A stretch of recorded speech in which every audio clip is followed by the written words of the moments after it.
Welcome back to Jenny's Tales, a place where ordinary moments often hide extraordinary stories. Tonight's story begins with something simple, a letter. In a quiet American town, an old mailbox stood beside a small wooden house. Bills, advertisements, and postcards arrived there every week, just like in every other neighborhood. But one autumn morning, a letter appeared that should never have existed. The envelope was yellowed with age. The stamp was outdated. And the date printed in the corner made no sense. The letter had been sent 25 years earlier. What made the situation even stranger was the name written on the envelope. The person it was addressed to had moved away decades ago, and the sender had disappeared around the same time. Yet somehow, after a quarter of a century, the letter had finally arrived.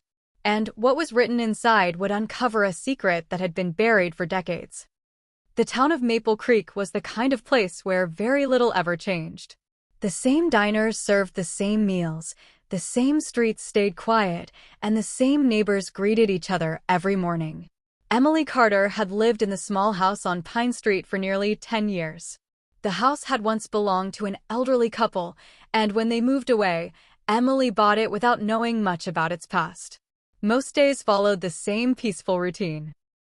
Morning coffee on the porch, work at the town library, and quiet evenings with a book. But one crisp autumn morning, something unusual waited in the mailbox. Among the usual envelopes sat an old letter unlike any other piece of mail.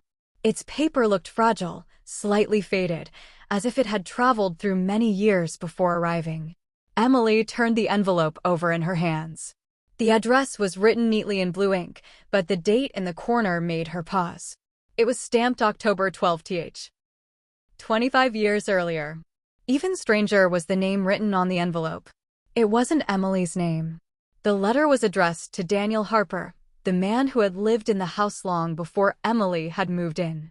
Confused and curious, Emily stared at the envelope for several minutes. Why had this letter appeared now, after 25 years? And why had it never been delivered before? Curiosity slowly replaced Emily's confusion. The name Daniel Harper sounded vaguely familiar. After thinking for a moment, Emily remembered hearing the neighbors mention him years earlier.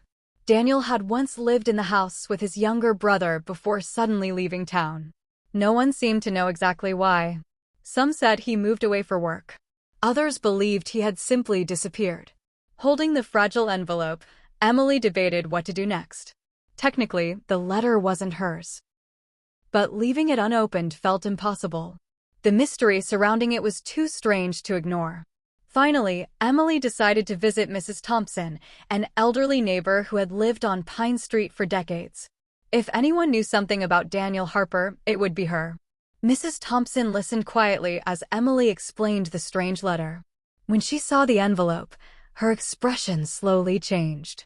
"That name," she whispered. "Daniel Harper." She sat down slowly, as if an old memory had suddenly returned. According to Mrs. Thompson, Daniel had once been one of the kindest young men in Maple Creek. He worked at the local garage and helped neighbors whenever they needed it. But one night, something happened. Daniel vanished from town without explanation. And not long after, his younger brother moved away as well. The house was eventually sold, and over time the story faded into a forgotten piece of town history. But now, after 25 years, a letter had appeared carrying his name. That evening, Emily sat at the kitchen table staring at the envelope under the warm glow of a small lamp. The paper felt delicate in her hands, as if time itself had been folded inside. Finally, curiosity won. Carefully, Emily opened the letter. Inside was a single sheet of paper, written in the same blue ink as the envelope.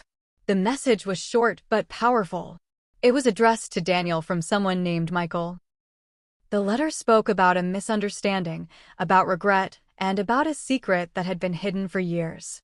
The writer begged Daniel to return to Maple Creek and promised that the truth about what had happened that night would finally be revealed. At the bottom of the page was a final sentence that made Emily's heart race. "If this letter reaches you, please come back. The truth deserves to be known." But the most shocking part was the date. The letter had clearly been written the same week Daniel disappeared. which meant something had prevented it from ever reaching him. And whatever secret it contained had remained hidden for 25 years. The mystery refused to leave Emily's mind. The next day, she returned to Mrs. Thompson with the letter. When the older woman read the message, her hands trembled slightly. The name Michael triggered another memory. Michael Turner had been Daniel's closest friend. The two young men had grown up together and were rarely seen apart. But shortly after Daniel disappeared, Michael also left town. No one ever knew what happened between them. Now the letter suggested that a misunderstanding had changed everything. Emily began asking around Maple Creek. Old records at the library revealed something even stranger. The night Daniel vanished, a fire had broken out at the local garage where both men worked. Rumors at the time suggested someone had been responsible for it. Many people quietly blamed Daniel, but the letter hinted that the truth might have been very different. If Michael had written the letter to explain what really happened, then Daniel had spent 25 years carrying the weight of something he might not have done. Weeks passed before the final piece of the mystery appeared. A man arrived in Maple Creek asking about Pine Street. He had received a phone call about an old letter. His name was Daniel Harper. Emily handed him the envelope with quiet curiosity.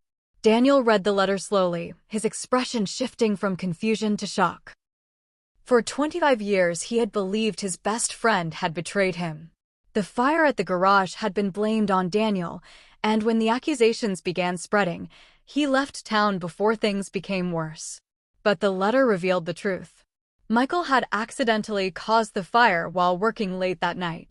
Fear and panic had kept him silent, and before he could confess, Daniel had already disappeared. The letter had been meant to stop that misunderstanding. But it arrived 25 years too late. Standing outside the old house, Daniel looked around the quiet street where his life had once been. Time had changed everything, yet one forgotten letter had finally brought the truth back to light. And sometimes, even after decades, the truth still finds its way home.